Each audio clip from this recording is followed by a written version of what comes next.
This is where true intimacy begins. Listen, know, and love the body. My name is Tara Galliano.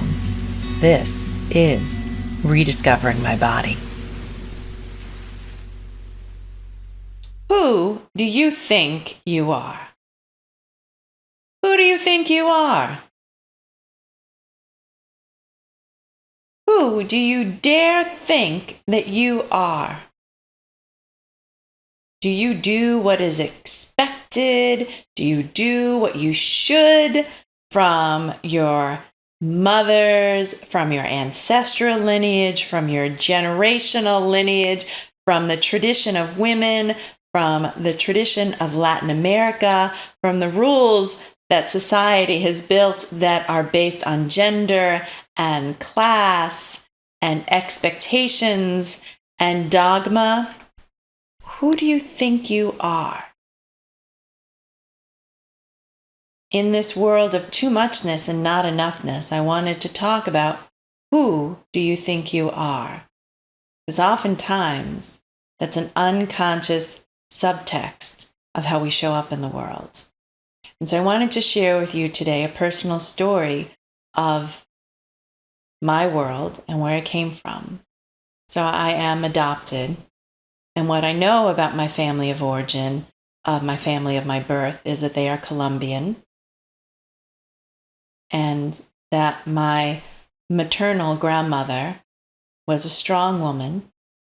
And she had 4 children by a man who was not very kind to her and didn't honor their agreements in their marriage. And he didn't treat her very well. So instead of enduring that, she chose to leave. However, in that time in Latin America, in Colombia, there was no divorce, and she was not able to divorce her husband and have parental rights and see her children and have custody of her children. So she was never to see them again once she left. And so it was a question of self-preservation, self-worth, quality of life. And she made the very difficult decision to leave. And so my biological mother never knew her mother because her mother didn't raise her. She didn't have a relationship with her. She wasn't able to because the father raised the 4 children with the help that he had, and he didn't allow the mother contact with the children. And my biological mother was also born in Colombia and came to the United States and was married and got pregnant and gave birth to me.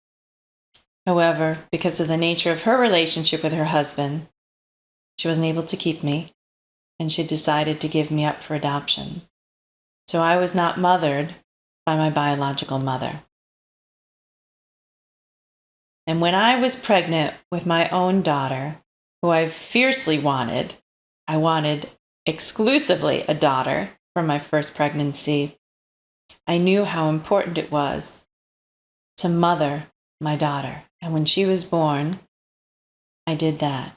And I had the good fortune of being able to do that for all of the time that I raised her. And it wasn't easy, and I endured. And yet I knew the value of this opportunity. And so I took it. Regardless of the state of everything else, I took it.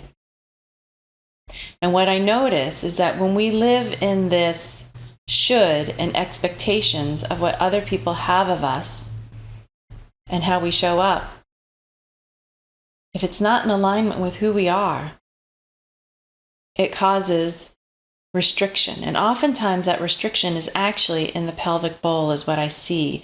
That's a place often where fear and shame live. So in my personal story, I didn't have the fear and shame of raising my daughter by myself. I had the comfort of being in a marriage and having a partner to help raise my children, our children. And yet there's this remembrance in me of a mother of many mothers in my lineage not being able to raise their daughters. And for me, it always brought me the question of, can I have it all?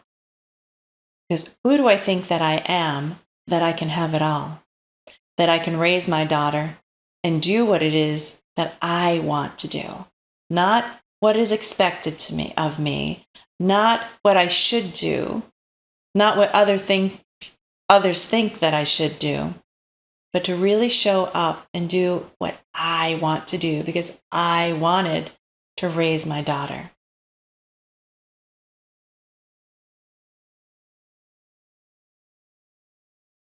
And when I feel into my own pelvic bowl, my own pelvis, I feel the truth of that. And that as selfish as it was, as outrageous as it was, I wanted to raise my daughter regardless. And so I did. And so then I ask you, can you have it all? And who do you think you are to have it all? Because whoever that is, whoever you think you are, is who you are. And so I invite you to think loving thoughts of yourself and think you're worth it because you can have it all.